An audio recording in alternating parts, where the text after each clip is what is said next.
welcome back to the deep dive. So we've had some interesting material come through from listeners about personal care. Mhm.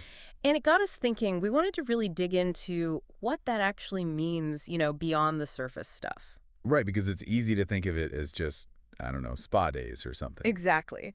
But the stuff we looked at suggests it's, well, much deeper. Our mission today is to really pull out the core understanding from these ideas. Yeah, what's the essence? It seems obvious, maybe, but digging in reveals more. Okay, so defining it first. It's not just treats, right? It's more about intentionally looking after your well-being. Yes, intentionally. That's the key word. Across the board, physical, mental, emotional. Some sources even mention spiritual aspects. It's holistic. So, give me some examples from the material. What does this intentional care look like day to day? Well, it could be quite simple things, actually, like consciously deciding to take a walk to clear your head, Uh-huh. or, making a point to put your phone down during dinner, Yeah. setting boundaries with people, maybe. Okay, so it's not necessarily big, grand gestures. And not at all. It could be Oh. journaling, reading something you enjoy, maybe prayer for some people. The point is the intention behind it. It's support, not just indulgence. Right, not just indulging.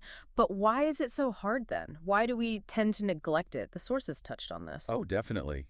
Life gets busy, doesn't it? Yeah. Work, school pressures, family responsibilities, trying to have a social life. Scrolling on our phones endlessly? Yeah, that too. Yeah. And amid all that chaos, taking care of ourselves often ends up last on the list, Yeah. if it even makes the list. And the sources were pretty clear about the consequences of letting that slide, weren't they? They really were. It leads straight towards burnout, feeling irritable all the time, sometimes feeling like disconnected from who you even are. Mm-hmm. And maybe the scariest part is how we can start accepting feeling run down or off as just normal. Yeah, that normalization is insidious. But, okay, let's flip it. What's the upside? The material definitely highlighted the positive impact, too. Absolutely.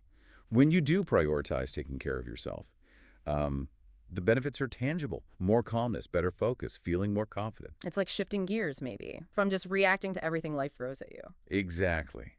To actually responding thoughtfully. Yeah. Feeling more in the driver's seat, you could say. Leading your life instead of being dragged along by it. And this idea that it's not selfish came up quite strongly. Yes. That's a huge misconception. The sources really frame it as the opposite. Taking care of yourself actually equips you to show up better. How so? Well, you have more patience, more energy, more mental clarity, so you can be more present and supportive for others, not just for yourself.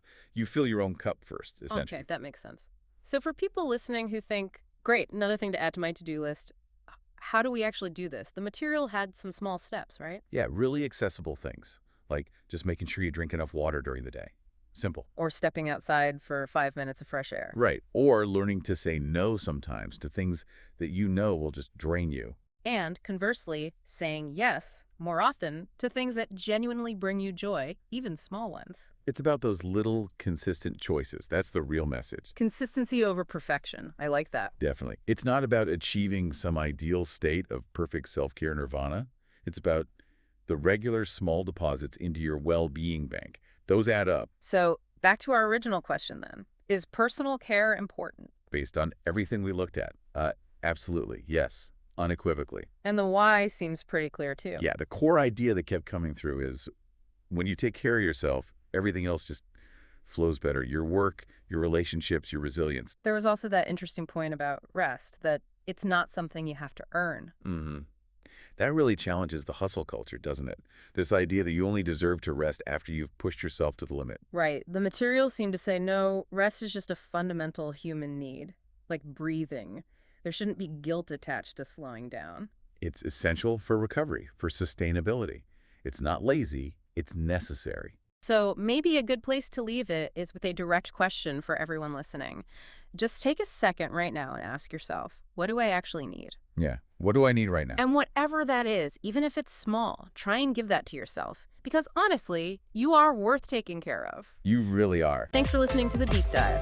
We'll see you next time for another deep dive into something fascinating. See you then. Bye!